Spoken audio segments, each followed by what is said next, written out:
ये कहानी है जापान के एक छोटे से बच्चे की, जिसे पढ़ाई में कोई इंटरेस्ट नहीं था। उसका मन सिर्फ मशीन्स की तरफ खींचा ही रहता था।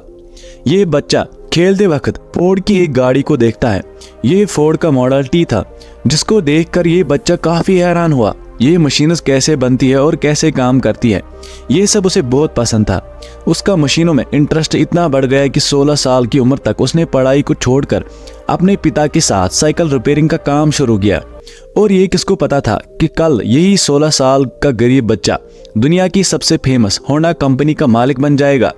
यह नौजवान कोई और नहीं बल्कि सोइचिरो होंडा था, जिसने आगे चलकर होंडा मोटर्स कंपनी को बनाया और world leading motor bikes brand में अपना दबदबा कायम किया। लेकिन होंडा ने एक गरीब परिवार से होंडा कंपनी तक का सफर तय कैसे किया? आखिर कैसे एक छोटे से कारखाने में काम करने वाला ये छोटा लड़का होंडा कंपनी का मालिक बन गया? आइए दोस्तों, जानते हैं आज के इस एपिसोड में।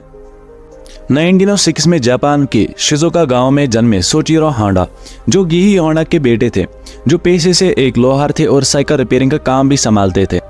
इस बच्चे से इन्हें कई होप्स थे, लेकिन सोइचिरो को पढ़ाई में लगाव नहीं था। लेकिन अपने पिता के साथ साइकिल रिपेयरिंग का काम करने में उसे अच्छा लगता था। एक दिन इस बच्चे ने टोक्यो शहर के कार गैराज की कंपनी की ऐड देखी, जहां मैकेनिक की जरूरत थी।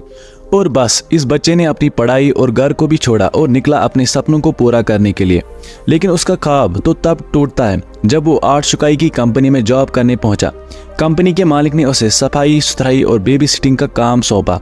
होंडा अपनी पढ़ाई और घर छोड़ चुका था और उसको वापस गांव जाने में शर्म आ रही थी, क्योंकि वो अपने पेरेंट्स को फेस करने की हिम्मत भी नहीं रख रहा था। लेकिन कुछ महीनों के बाद जब कंपनी में काम तेजी से बढ़ा तो कंपनी के मालिक ने उसे वर्कशॉप के काम दे दिए।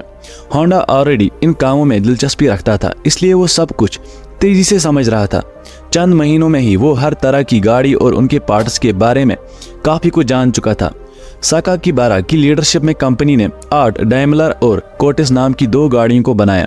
ये गाड़ियां सेकंड हैंड इंजन से बनाई गई थी, जिन्होंने जापानीज मोटर कार चैंपियनशिप 1924 में पहली पोजीशन हासिल की। ये वो इवेंट था जिसके बाद सोइचिरो होंडा ने मोटर स्पोर्ट्स में इंटरेस्ट बनाया। 1928 में उन्हें हिमामात्सु में आर्ट शुकाई की एक ब्रांच खोलने का मौका मिला और देखते ही देखते होंडा ने इस ब्रांच को बहुत बड़ा किया। आर्ट शुकाई के मालिक के दिल में होंडा की इज्जत और भी बढ़ गई थी। वो अपना खुद का वर्कशॉप खोलना चाहता था, लेकिन ऐसा किस्मत को मंजूर नहीं था।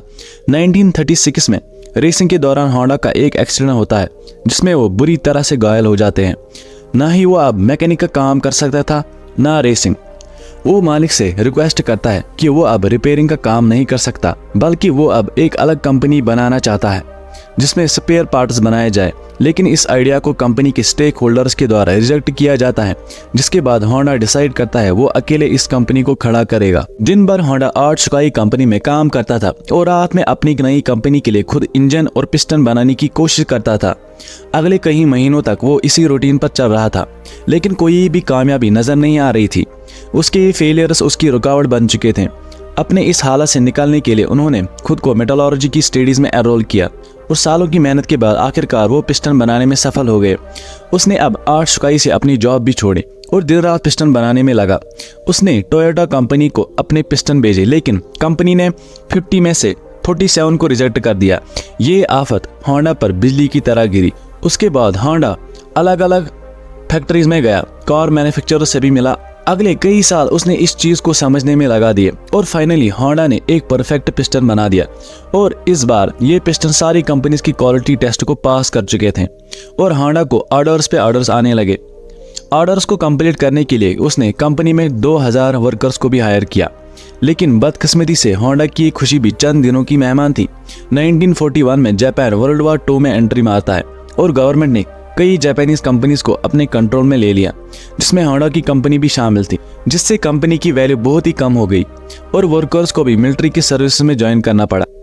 और साथ ही साथ होंडा अपना सब कुछ खो चुका था। उसने अपने बचे हुए एसेट्स टोयोटा कंपनी को 4 लाख में बेचे और एक बार फिर से जॉबलेस होकर बैठ गया। ये हालत होंडा के साथ ही नहीं बल्कि पूरे जापान के साथ थी, क्योंकि पूरा जापान इकोनॉमिक क्राइसिस से गुजर रहा था।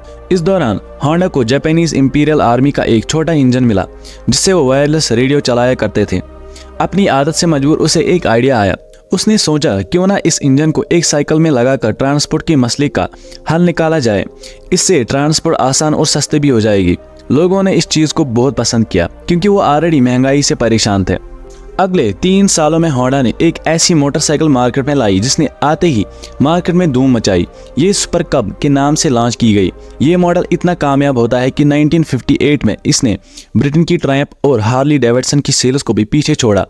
होंडा को रेसिंग का भी शौक था, इसलिए उसने अब स्पोर्ट्स बाइक बनाने का फैसला किया। उसने कई सारी रेसेस देखी और जीतने वाली बाइक्स की कुछ स्पेशल फीचर्स को नोटिस किया। इसके बाद 1962 में इंटरनेशनल रेसिंग कंपटीशन में होंडा की नई बाइक ने फर्स्ट पोजीशन अचीव की। इस रेस ने होंडा का नाम पूरी दुनिया में पॉपुलर किया। 1968 तक होंडा ने 1 करोड़ यूनिट्स तक की सेल की थी। और दोस्तों 1980s के दौरान होंडा जापान की 3rd largest car manufacturing company बन चुकी थी और सिर्फ 10 सालों के अंदर ही ये दुनिया की 3rd लार्जेस्ट बनी। दोस्तों उम्मीद है ये वीडियो आपने एंजॉय की होगी। ऐसी ही वीडियोस के लिए आप हमारे चैनल को सब्सक्राइब कर सकते हो। मिलते हैं ऐसी किसी अमेजिंग वीडियो में। Until then stay safe and be happy.